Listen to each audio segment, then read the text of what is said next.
Welcome, everybody, to the American Space Museum as I'm Marquette in the side of a glass cage. So, we're glad that you're with us today to stay curious. Got a special little program here today, and we're going to talk about a few current events and take you to a place that, living here, we take for granted that many of you have been there, but we know a lot of you haven't. So, where am I inside this glass cage? Go ahead and leave that up there, Marty, that galaxy of giving. And all of a sudden, whoop, poof, I've disappeared. So, Marty Winkle on the controls there. He'll get me back up there in just a minute. There we are. So just like that, I'm out of the glass cage and I'm in it. I'm trapped. Where am I trapped inside of? Oh, let me out. This is a twilight zone if there ever was one. Well, it's been one of those kind of days as we're rocking and rolling here in November. Got a lot going on at the American Space Museum. Part of that is raising money for your favorite nonprofit. You can hit that QR code and give us any amount of money, but we're going to reward you for your $100, $500, and $1,000 donations. We will reveal some of those programs on Friday, so don't hesitate to donate because we need any kind of giving that you can, and of course you'll get a tax deductible certificate for that on there. So. We have a tremendous weekend planned next week. Is next Thursday. We have these two legends of the Apollo era, Mr. Jack Schweikert, Colonel Schweikert, and then we've got Rusty, not we got Jack Lausma. All right, not Rusty, not Schweikert. We got Jack Lausma here, and Rusty Schweikert here. Must be in line by 11:45. We got a lot of interest in this. People are driving from Georgia, Marty, to come down here to see this.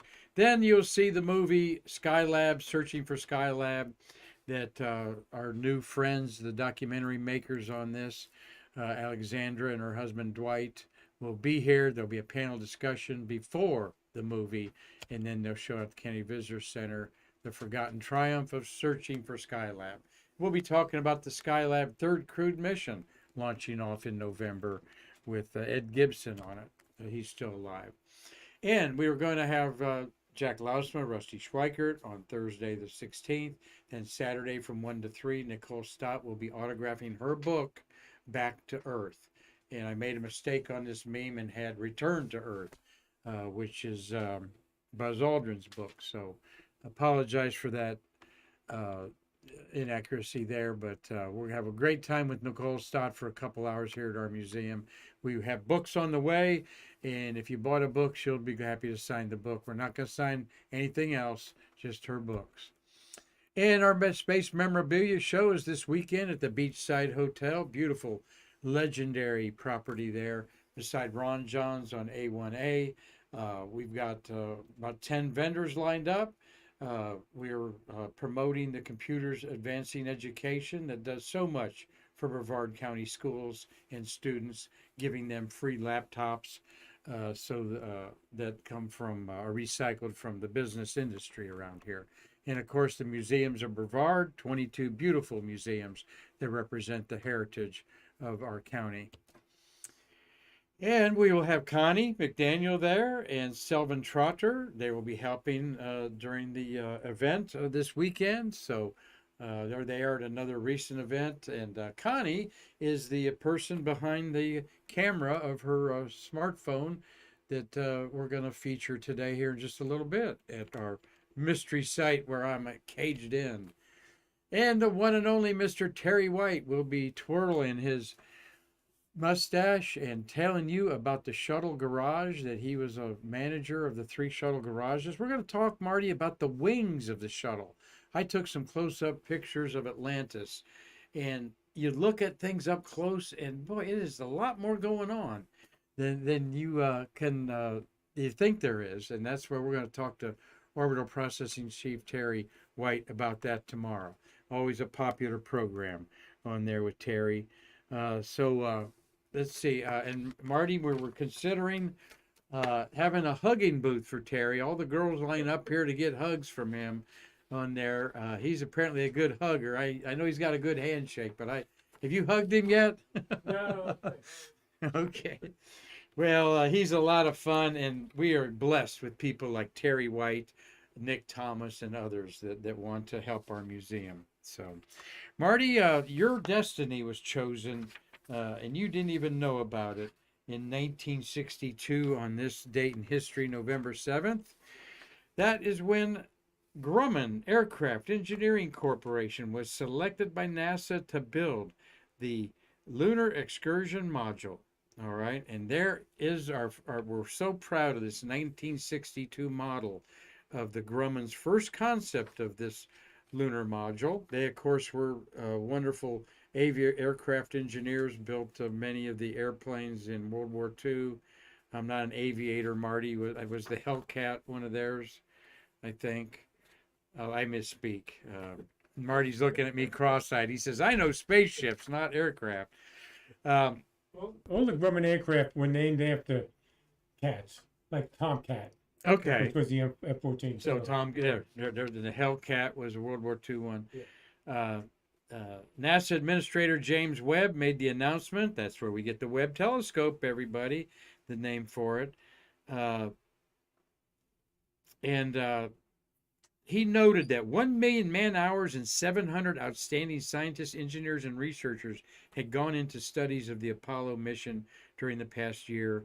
And they made this award was to be worth about $350 million in 1962 money. Believe me, that's about $3.5 billion today.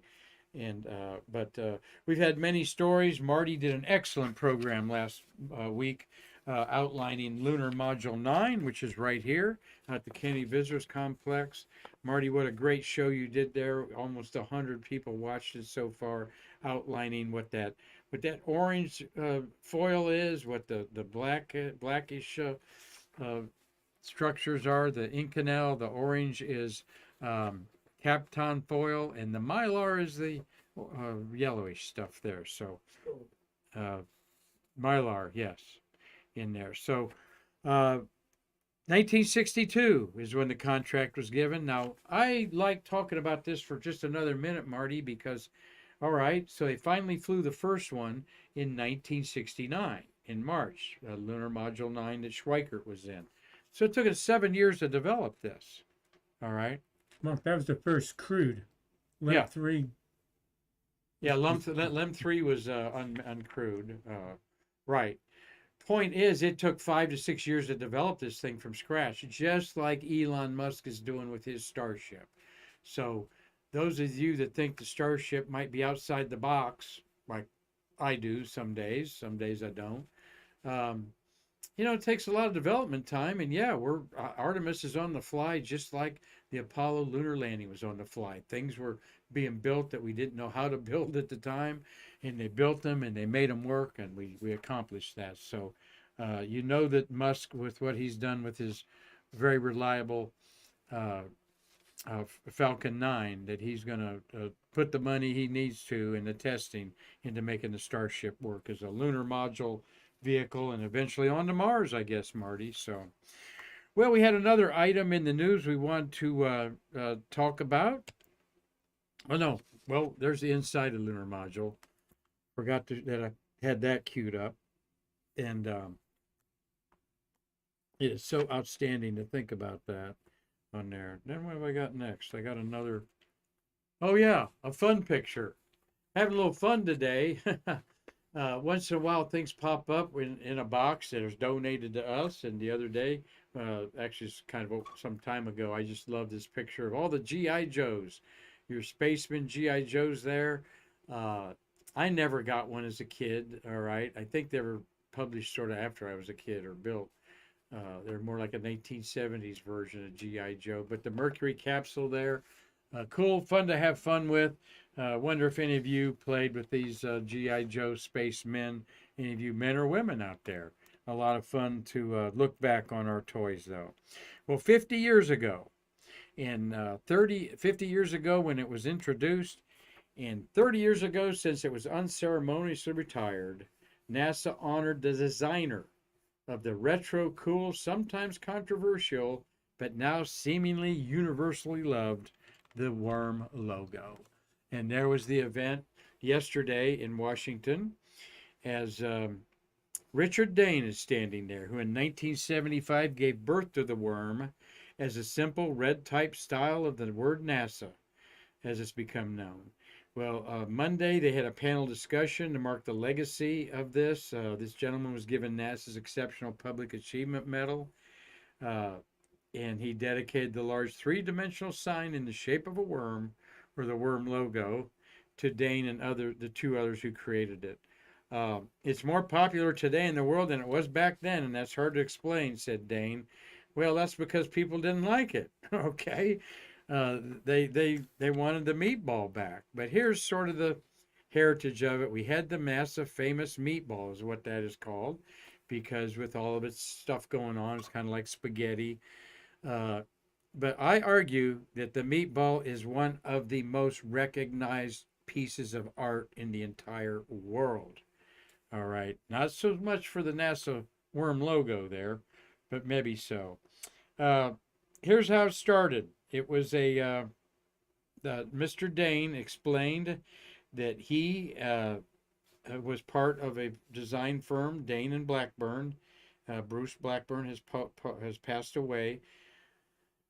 During the 1974 Nixon administration National Endowment of the Arts campaign, that is how the logo got revamped. They revamped and designed all of the U.S. federal agencies at this time. They had about a week to put it together, and then 2 months or a week to initially respond to their idea for NASA's new look, and then it took them 2 months to pull the whole thing together. This firm also designed the America's bicentennial symbol that's kind of iconic. The worm replaced the meatball that was around since 1959. You see the blue disc with the planets, the vector, the orbital path symbolizing the spacecraft. But the worm, where the logo of the meatball is kind of messy, some people say the worm is just an easy stroke. One guy at the Pentagon said, I understood immediately the symbolism of it, but my mother didn't. She asked me, why aren't there horizontal lines making those A's? And this Pentagon official said, well, Mom, that's supposed to look like the nose cone of a rocket ship. It's modern. It's like a sleek path. Okay. So it lasted on shuttle wings across the Hubble telescope. And then in 1992, NASA Administrator Dan Goldin unilaterally decided to retire the worm and bring back the meatball as of his way of revitalizing excitement among the space agency's workforce. And Dan Goldin was a director for 12 years, the longest. And not so sure that revitalized your workforce there, Dan, when people talk about your tenure there. But nonetheless, iconic imagery. It blazoned the side of the first launch of Americans on U.S. soil when we launched Demo 2 with Doug Hurley and Bob Behnken. That worm logo, Marty, was just launched the other night on the 18th time that booster was launched and brought back to Earth. Should have threw a picture of that in there. Wonder what that looks like after all those trips to space. But iconic patches, forever, the NASA worm, the NASA meatball. Marty, a meatball or are you a worm man? Without a doubt, meatball. All right, that's old school. Both serve their purpose. Both now live in harmony in NASA's world. So, well, don't need any notes for this. As thank you, Connie McDaniel, for supplying photos. You went out to the NASA open house for the families on Sunday, and or was it Saturday, Marty? Saturday. Yeah, Saturday. Marty was out there as a docent guide. Marty, I certainly want you to talk on the UCAC family microphone there of things that we're talking about here. As we see, I am trapped inside a glass cage. Where is this glass cage? And many of you know and have been inside of it, and some of you haven't. So that's sort of the beauty of living on the Space Coast. And then the other bad side of it is we kind of get not immune, but not and jaded, but just sort of used to what we're looking at every day. And I guarantee you, every time I'm on a causeway, I'm looking over my left shoulder or right shoulder at this incredible vehicle assembly building. And there's the meatball on the side of it. How big was the meatball, Marty? I do know that the blue of the American flag is the size of a basketball court. Okay. So I forget. I thought Terry White had an analogy of the meatball one time, how big it was. It's got to be bigger than a baseball diamond, wouldn't you think? Yeah, and I really forget. I'll look it up. I know the stars on the flag are 6 feet. 6 feet across each Yeah. star, yeah. All right, great. Well, here's inside. That Connie took us inside. The big volume of it's just photographs do not do it justice, right, Marty? You've been in it, of course, thousands of times. I've been in it one time on about 4 or 5 years ago. I was invited to an open house. The last one they had Marty said they had over 3,000 people. And what did they do? They took you inside the VAB, inside the Launch Control Center. Then you got on a bus and went out around the property, and then ended up on the shuttle landing strip. So as you look straight up, that crane up there, I think of our good buddy Dan McCune and the crane operator in there. There's another huge flag looking up. I was told at one time they would have an airplane hanging up there to show people kind of how big it was way at the top. Over 550 feet looking up there. They got their Artemis signs up there. Not much in the way of Artemis hardware in there yet. Sure was humming all the time knowing Apollo was going to the moon. Marty, you looked up that meatball for me? Yeah, it's 110 feet in diameter. Oh, okay. Yeah. Thank you. And, Yeah. and the let's see. Well, the American flag is 209 feet tall. Wow, 209 feet. So it would fit inside of a football field, but barely. So, but just think about people playing football on the American flag, you know. It's huge. It's really cool that it's such a Devil's Tower type of thing around here. Such an iconic visual out there. And I tell people all the time, we have a VAB model in here in our museum, in our Apollo gallery. It's just not a cool model. It was a model built for a wind tunnel test. And we got the paperwork to prove that. Well, there's the cavernous side inside there. There's something to do with Artemis in there. But other things to look at, including the memories of the shuttle era, are right up front to everybody. And space workers like Marty sign this. Not there are different things that you sign during different missions, I know, but this was a permanent, lasting tribute to the people who worked on the shuttle. There's a beautiful side view of it there. There's the tribute that was put up at 1:35. All of the workers neatly signing their names on there. I don't know if I didn't get a good chance to see if your name was on there. There you are. Yeah, you're right in the middle, Marty. You printed your name. Yeah. Yeah, Marty printed it. About everybody printed their names, huh? Okay. Yeah, able to read it. Yeah, right, to be able to read it. Exactly. So there you are forever in the VAB. How cool is that? And I believe Nicole Stott, our favorite astronaut, one of them's in there somewhere. Where's Nikki at in there? Yeah, there she is, Nicole Stott, which she was a shuttle worker. She was an engineer in one of the, I think, 3 or 4 astronauts. Well, Kay Hire was the first one to become an astronaut. Joan Higginbotham, off the top of my head, is another one. So,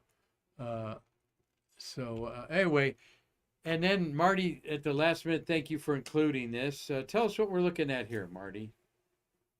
We're looking at the outside wall of where Challenger is laid to rest. Good way to put it. The remains of the vehicle is in on that floor. Used as a scientific research project. There's people that can go in there and do their doctor theses or whatever, things like that that they're working on. Also, there's some traveling exhibits of some of the things that were recovered from Columbia. So always a sad note in any kind of exploration, and but they're honored so well there. And for those of you that ask where are the remains of Challenger, OV099, well, they are in a silo out by one of the launch pads. I want to say 14. Is that right, Marty? You've been out there a bunch. Yeah, I don't think it's 14. Right. It's not at the launch pad. Right. It's west of the launch pads. Okay.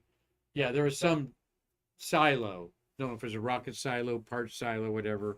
And basically, they just dumped everything in it, sealed it up forever. And I kind of think that we should maybe get some of those artifacts and let people honor them. Well, this is outside of the VAB, and those windows are the LCC, Launch Control uh, Complex, right? The final C there. Just, I think I know my acronyms. Launch Control Complex, real innovative there. LCC, people waited in line for 90 minutes to get inside. In those windows that you see, that's the glass ceiling, the glass cage that I'm inside of here. Marty, you were inside there, many a launch. Did it rattle a lot? The windows, did they rattle, or are they just in there so good that they...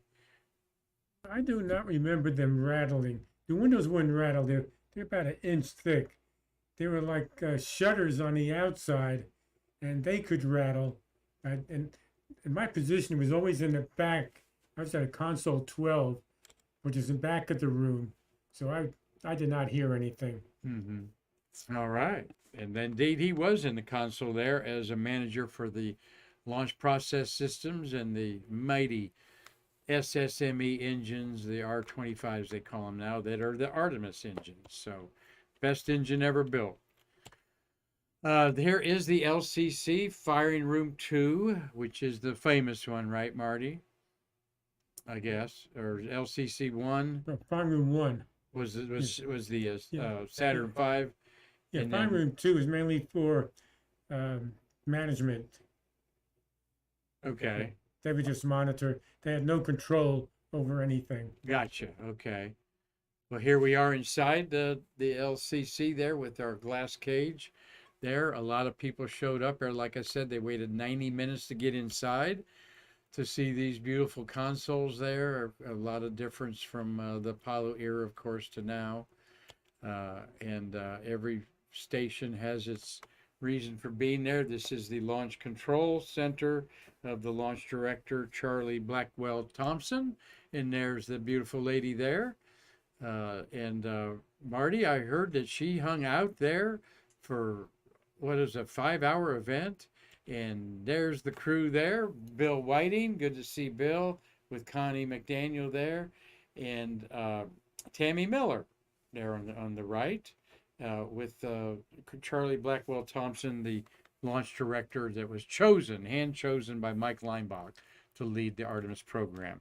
Yeah, Marty. Yeah, Doug Forrest said Challenger remains are in the Minuteman silo.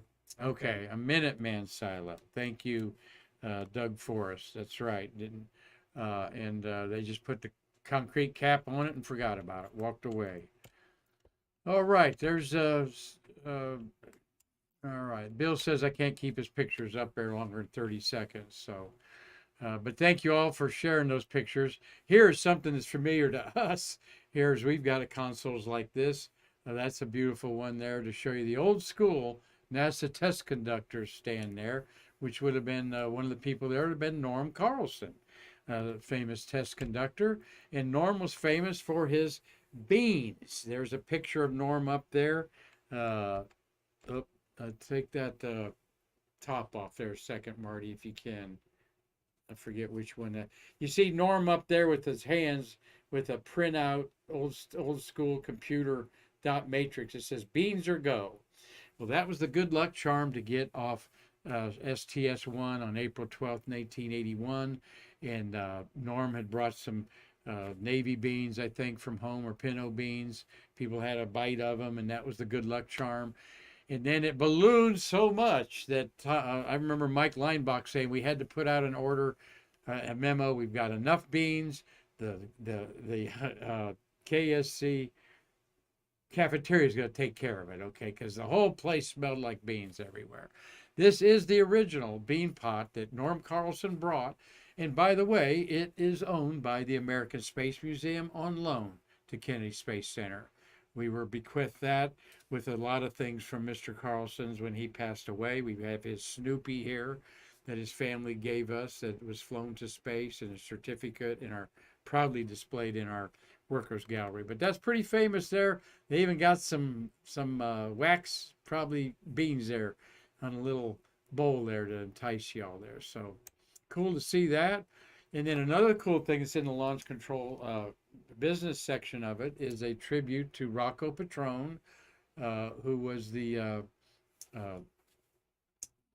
he was the lead launch director for the Apollo era.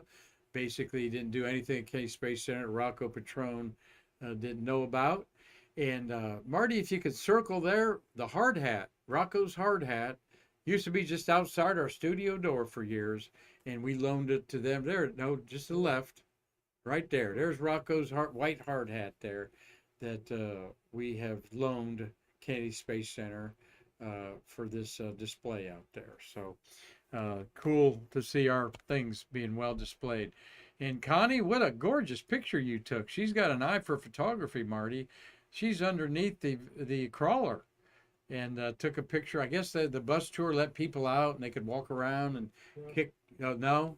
The bus tour was totally separate. When you leave the LCC, get on the bus, do a loop around the 39A, then come back. Then we drove out to the runway, and we drove out to the crawler. Oh, okay. In private vehicles, huh? Yeah. Oh, how cool is that? Well, great. I'll bet somebody scooped up a famous Tennessee River rock when they were out there as a souvenir.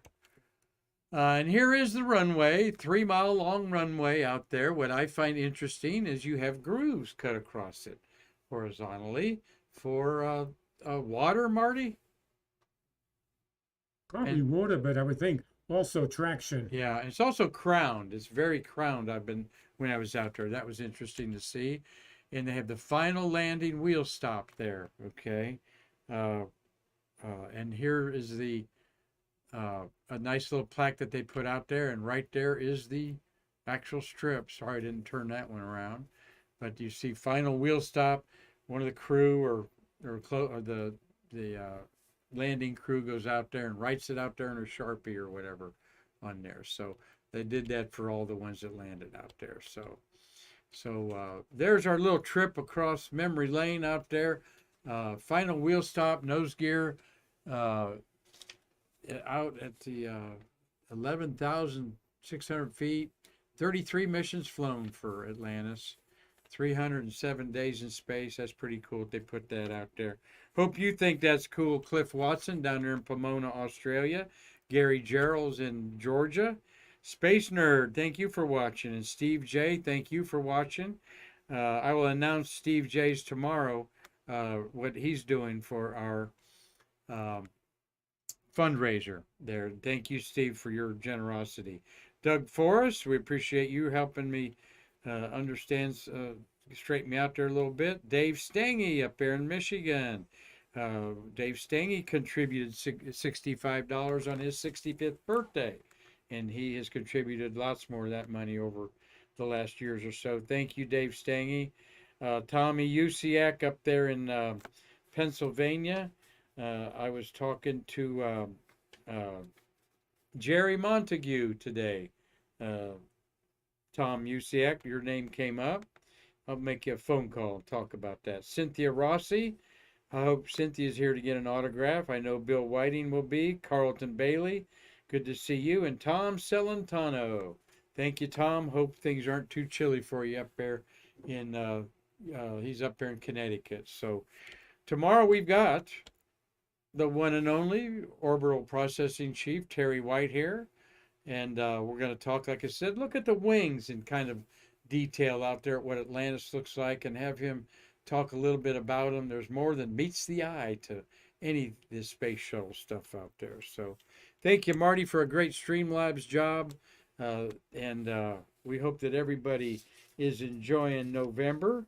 And I know one thing, everybody's probably getting their sleep with the it's dark when we're walking out of our museum last night at about 6 o'clock. So, but that's good for us stargazers. And I'll be throwing the telescope out here to look at that. There's a real bright star overhead when it gets dark, and that's Saturn. But the real bright star you see in the east rising up, you can't miss it. That's the planet Jupiter, and we'll be telling you all about Jupiter and what's going on. We actually have a spacecraft called Juno orbiting Jupiter and doing some mighty fine things. So get me out of this glass cage, Marty. Thank you all for watching Stay Curious today. And we can't wait to see you tomorrow with Terry White to bridge the space between us.